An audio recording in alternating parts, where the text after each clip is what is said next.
anazungumza haswa hapa ni Mumias, wacha tumsikize. I'm uncomfortable when it's too close to my mouth. Yeah, in my stronghold, people have not voted since morning. The entire Kakamega County, I'm told, most of the areas, people have not voted. Koyonzo, I'm told, is on fire. I've just asked those people to cool down. I've been around most of the polling stations and I've told them to cool down. But I'm very disappointed because if they wanted, the opinion polls have been saying 2%. Maybe they meant it. Because why in my stronghold? I have not voted. Please switch off that phone, and if it rings again, I'll send you away. This is very important because I'm addressing members of the fourth estate. Then why should we vote for presidential elections if I'm the only one who has not voted?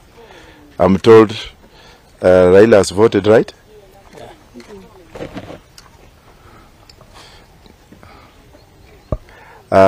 Maure has voted. I've just spoken to him to congratulate him. Ruto has voted. Wajackoyah has not voted. Why? Is that really something that somebody has to question? Why Kakamega County? Why Matungu Sub-County? Why? What are these people afraid of? Why couldn't they test the kits? Why couldn't they test the kits? Does it mean if I don't vote, votes will be counted? Or do they want us to go to court? Go ahead, journalist. I'm not really happy, but what can I say?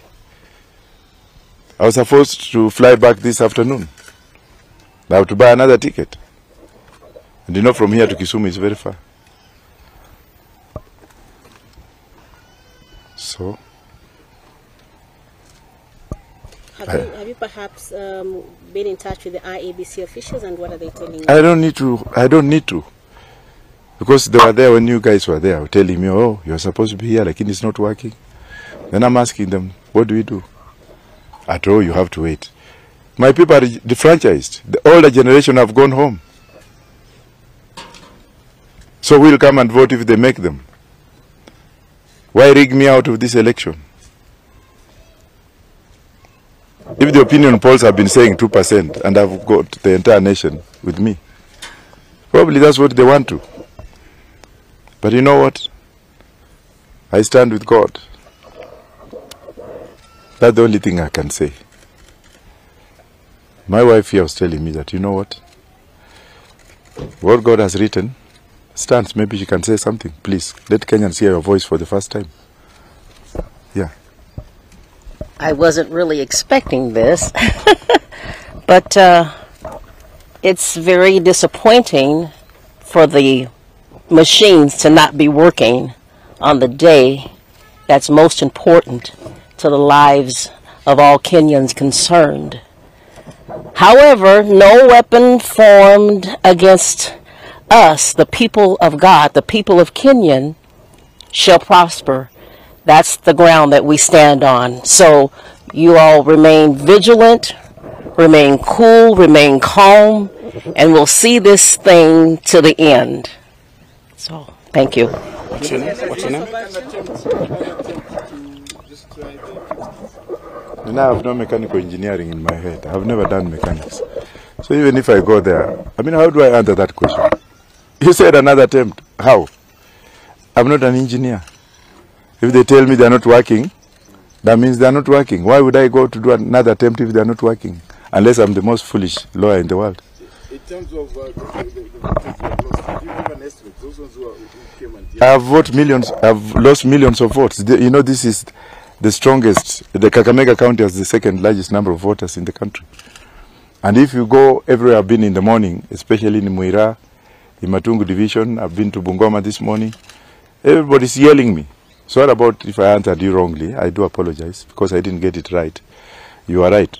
But if I lose in my strongholds, what happens? What is the next course of action for Professor Wajackoyah? Because now failing to vote is a very unfortunate thing. Well, let Kenyans decide and say this will be the first elections where a presidential candidate has not voted because the government has rigged him out.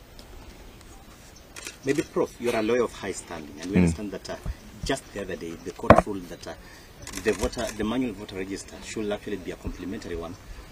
Why, maybe, what do you make of it that IEBC has not provided that as a complementary? That's why you see me saying that I'm going to do away with some parts of the Constitution. Now you see the answers. This Constitution is vague, the lawyers are vague, the judges are vague, and had I been given an opportunity, those are areas of the Constitution that you're going to look into. Because what is the alternative?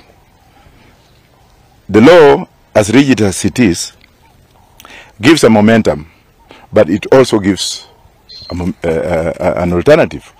If you go into the Constitution, they'll always tell you about restraint of speech. You have the freedom to go out there and speak your rights.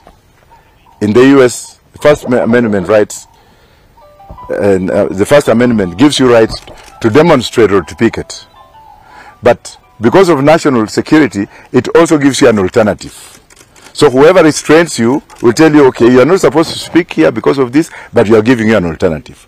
So coming to your question, that ought to have been an alternative. In case this fails, this is an alternative. Now the Supreme Court judges, and that's why I'm going to sack some of them.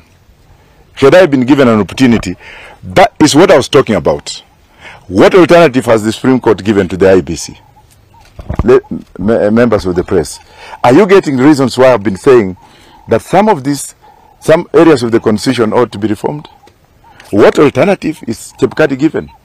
If somebody has cleverly gone to court and eaten with the judges to make sure that Ruto gets his way, because Ruto was advocating for that, so that they can rig the election. This is how they are rigging the election. Tufanye hivi, Professor ameshindwa kuingia kwa sisi, I've refused to join them. This is an allegation I'm making. And I take it to myself. So do not be responsible for it. Ndio sasa, tukistarve yeye, the way I'm being starved, you'll have no alternative. Now, what if Chebukati came in with the manual, and the court has overruled against the manual? Then I vote through the manual. Will that not be an illegality? Members of the fourth estate? Why would I, as poor as I am, as small person as I am, be denied? What was the alternative? And why has the Supreme Court put its nose in an area? And when I speak about corruption in the Supreme Court or the judges, you think I'm a madman. Restraint. Then they starve them. Then what happens? Look at Kenyans in Australia. They voted this morning. And I was also voted for. You saw the results. Now, if Kenyans in Australia can vote for me the same way they voted for my opponents, and Kenyans in Kenya cannot vote for me, or they can vote for me, but I cannot vote. Now, if I go there and stand and say, oh, they have now come back at 8 in the evening, we vote for 11 hours, you think those old men are going to come back? Is that not... Mtazamaji, huo ni Profesa George Wajackoyah ametoa taarifa pamoja na mkewe kuhusiana na kukosekana kwa data zake katika vidubasha vya Kiems katika eneo la Matungu kule ambako anafaa kupiga kura kama rais na pia kupiga wale wengine kama Mkenya yeyote, na inatoa picha ambayo ni ya kusikitisha. Na bila shaka ni posa tuko na wanasheria ndani